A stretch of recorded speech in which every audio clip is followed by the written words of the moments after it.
სახელითა მამისათა და ძისათა და ძმიდისა სულისათა. როლეს ყოვლისა ღმერთმა განუსვენოს ჩვენი მიცვალებულების სულებს. დღეს განსაკუთრებული დღე არის მსოფლიო საკუთრივი მოხსენიება ყოველი მართლმადიდებლობით შესვენებული ქრისტიანის. ღმერთმა შეგვაძლებინოს თითოეულ ჩვენთაგანს მათთვის ლოცვა, კეთილი საქმეების აღსრულება, მათ სულებზე ზრუნვა. ღმერთმა შეგვაძლებინოს. ვაგრძელებთ თხრობას ღირსი მამის წმინდა თეოფანე დაყუდებულის. გაგრძელება საუბრისა დაცემული ადამიანის გამოფხსნელი განახლების შესახებ, ყოველ წმინდა სამების მონაწილეობა ჩვენი ცხოვრების საქმეში. წესი, რომლითაც საღვთო სული კეთილ გრძნობებს აღძრავს ადამიანში, რომლის თხოვნებაზეც ზრუნავს. ჩვენთვის განხორციელებულმა ღმრთის მხოლოდშობილმა ძემ, როცა ჯვარზე სიკვდილით დააკმაყოფილა საღვთო სიმართლე, ჩვენ ღმერთთან შეგვარიგა.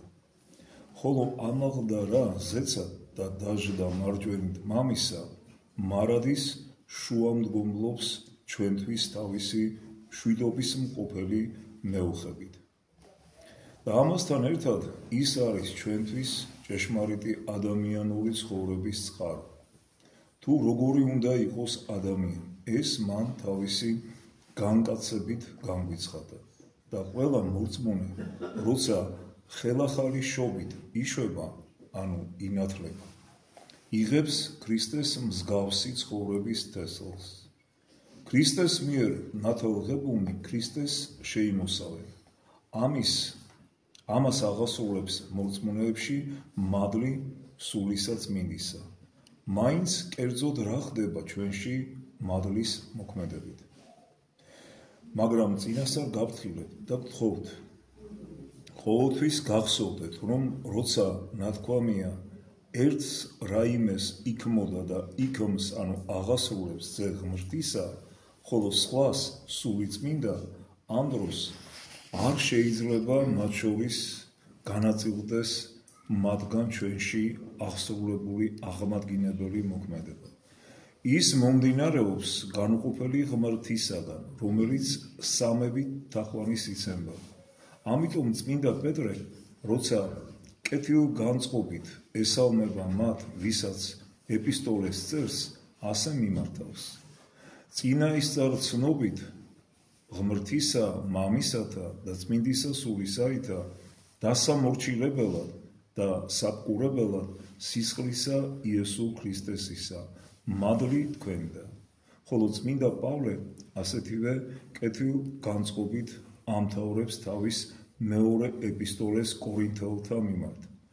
მადლი უფლისა ჩვენისა იესო ქრისტესი და სიყვარული ღმრთისა და მამისა და ზიარება სულისა წმინდისა თქვენ ყოველთა თანა.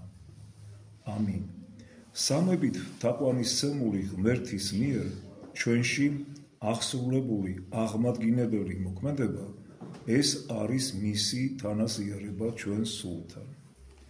ანუ სადაც არის ძე ღმრთისა, ანუ იესო ქრისტე, არის მამა და სული წმინდა. სადაც არის მამა ღმერთი, ასევე იქ იმყოფება ძე ღმრთისა და სული წმინდა.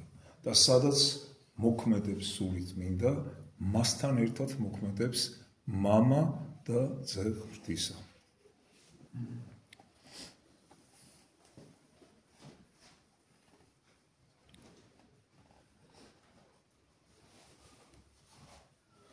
და ეს არის მისი თანაზიარება ჩვენ სულთან. და ეს თანაზიარება ხდება არა მის რომელიმე ერთ პირთან, არამედ განუყოფელ სამგვამოვან ღმერთთან.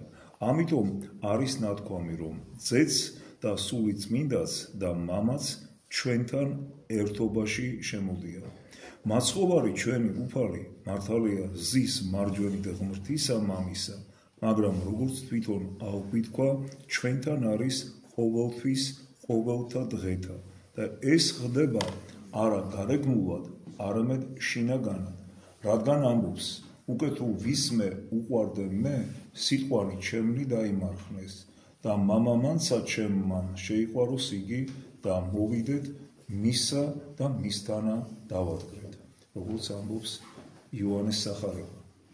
აი მამა, ღმერთი და ძე ღმრთისა ჩვენში მკვიდრდებიან და ცოცხლობენ, როცა გვაქვს რწმენა და სიყვარული, რაც მცნება და აღსრულებით გამოიხატება.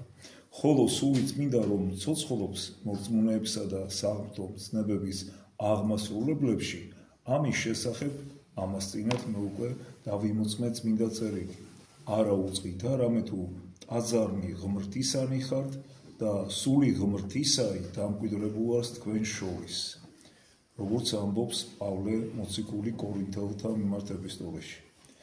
რაოდენ დიდი და გამოუთქმელია ჩვენდამი ღმრთის მოწყალება. სამპიროვანი ღმერთი ცოცხლობს ჩვენში, თუკი ჩვენ იმ პირობების ერთგულნი ვართ, რომელთა აღსრულებითაც ეს ხდება. მაგრამ ღმერთთან თანაზიარება ხდება სულიწმინდის მადლით. ის განიმზადებს ჩვენში სამყოფელს და მამა ღმერთთან და ძე ღმერთთან ერთად მკვიდრდება ჩვენში. მაგრამ როგორ განემზადება ეს სამყოფელი? საღვთო სული საიდუმლოდ მოქმედებს ჩვენ სულზე და ამოქმედებს, ამოძრავებს მას. ამოქმედებული ჩვენი სული აღადგენს საკუთარ თავში მისთვის ბუნებრივ საღვთო ხედვას, რომ ღმერთი არსებობს, ყოველივე უყრია და არის ყოველთათვის სანაცვლოს მიმგებელი. კაცადსა მიაგებს საქმეთთან მათაებრ. ამის გაცნობიერება ჩვენში განაახლებს გრძნობას, რომ ყოველ მხრივ ღმერთზე ვართ დამოკიდებული და აცოცხლებს შიშს ღმრთისას. ერთიც და მეორეც შეძრავს სინდის, მოწმესა და მსაჯულს ჩვენი საქმეებისას, რომელთა შორისაც ძნელად თუ ვიპოვით რაიმეს ისეც, რასაც მოწყალებით მოხედავდა ღმერთი. ღმრთის შიშითა და ღმერთზე ყოველმხრივი დამოკიდებულებების გრძნობით შეზრუნებული სინდისი ადამიანს შეაგრძნობინებს, რომ ის გამოუვალ მდგომარეობაშია, სად წავიდე, სად გავიქცე. ხანდახან ჩვენს დაგვისვია ეს კითხვა ჩვენი თავისთვის, როდესაც რაღაც ისეთ მძიმე ცოდვაში აღმოჩენილ ვართ, სიცხვილისა და სინდისის ქენჯნის გრძნობით. მაგრამ გასაქცევი არსაითაა, დაჭერილია და მსაჯულისა და სანაცვლოს მიმგებლის ღმერთის ხელშია. იგრძნობა რისხვაი ღმრთისაი, ზეცით ყოველსა ზედა უღმრთოებასა და სიცრუესა. მაგრამ ამ დროს მოდის კეთილი უწყება, სახარებისა და ადამიანი გაჭირვებიდან გამოხავს. სახარების გარეშე ჩვენი სულის ასეთი გამოღვიძება დამღუპელი იქნებოდა, რადგან აუცილებლად ჩაგვაგდებდა სასოწარკვეთილებაში, მაგრამ საღმრთო მადლი ისე აწყობს ყოველივეს, რომ სულის ჭეშმარიტი გამოღვიძების აღმასრულებელიცა და თანამდებიც არის სახარება. ის ჩვენ სულს კიდეც აღვიძებს და გამოღვიძებულ სულსაც მუდამ თან ზდევს. მას, ვისაც სულის გამოღვიძების შედეგად გაუჩნდა კითხვა, სად წავიდეს, სად გავიქცე, სახარება აუწყებს, სად უნდა გაიქცე და რატო. ჯვრის საფარაველ ქვეშ მიდი და გადარჩე. ძე ღმრთისა განხორციელდა და ცოდვათაგან ჩვენი განწმენდისათვის ჯვარზე სიკვდილი დაითმინა. ირწმუნე ეს და მიიღებ შენდობას და ღმრთის წყალობას მიემთხვევი. ღმერთმა იმედოს, რომ ასეთი რწმენით ეცხოვროს ჩვენი დარჩენილი ცხოვრების დღეები. ღმერთმა დაგვროცოთ და გავაკეთოთ.